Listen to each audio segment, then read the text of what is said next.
Hello and welcome to Lamplighter. Today is May 1. As we begin a brand new month, we continue in our daily Bible reading from the Psalms. These Psalms are written by David as well as by some other authors along the way. But in this group of Psalms that we are looking at today, we continue to read Psalms of joy and praise. We begin today with Psalm 75, Praise to the great Judge of the earth. Here, the psalmist is acknowledging the fact that God is the one who judges the earth. There is no need for human boasting of any kind because God is sovereign over all. He writes, But it is God who judges. He brings one down, he exalts another.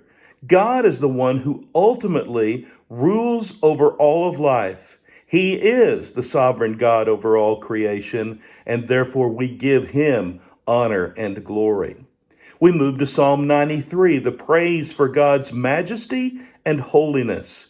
Here we read, The world is firmly established, it cannot be moved. Your throne was established long ago.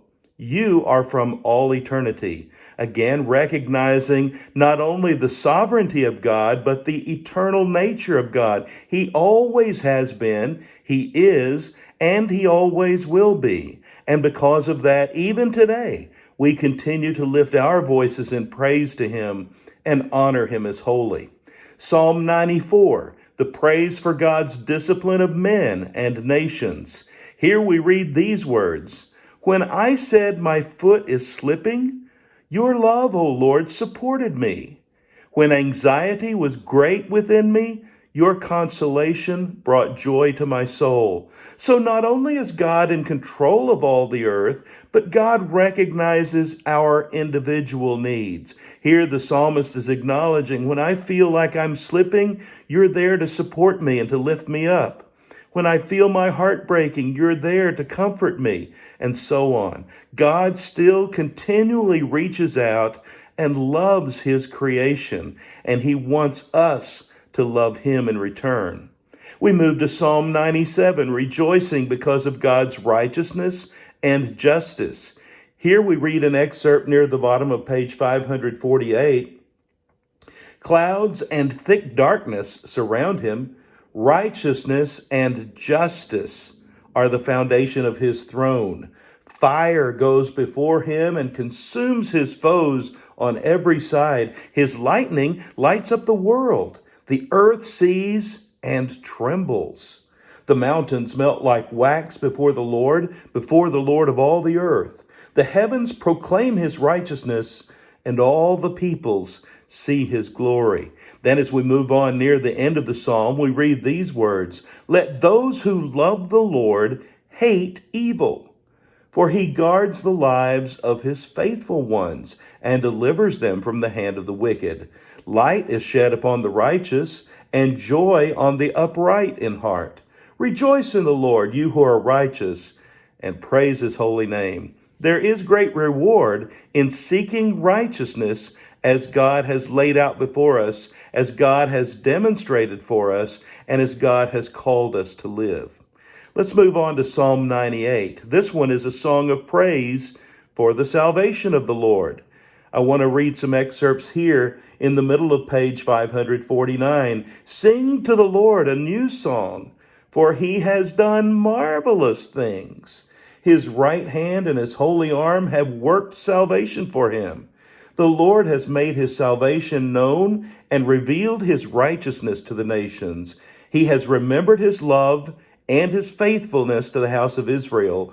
All the ends of the earth have seen the salvation of our God. Even today, we celebrate the salvation that God has had in mind since before the creation of the world.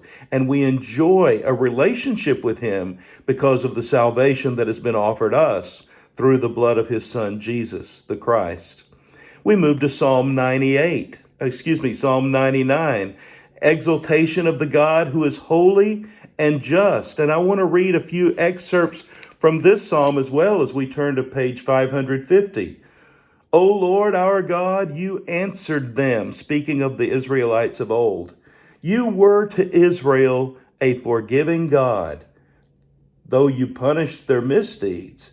Exalt the Lord our God and worship at his holy mountain, for the Lord our God is holy. There it is again. God is a holy God, desiring worship and praise from a holy people.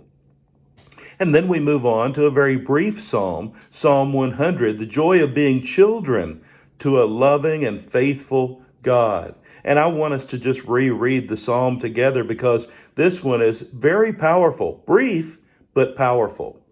Shout for joy to the Lord, all the earth. Worship the Lord with gladness. Come before him with joyful songs. Know that the Lord is God.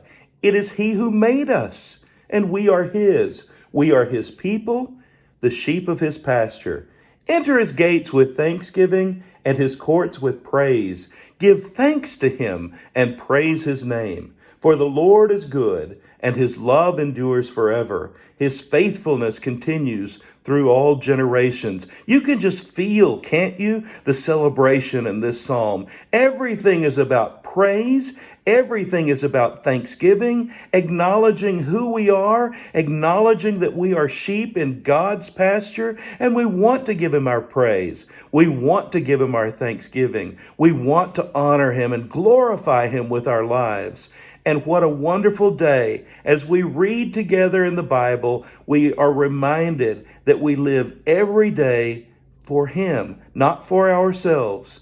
I hope and pray that we can give God glory today by the way we live, by the way we act, by the way we think, by the way we speak. To him be the glory. Isn't it great to be a lamplighter? His word is a lamp to our feet and a light to our path. I hope you have a blessed day.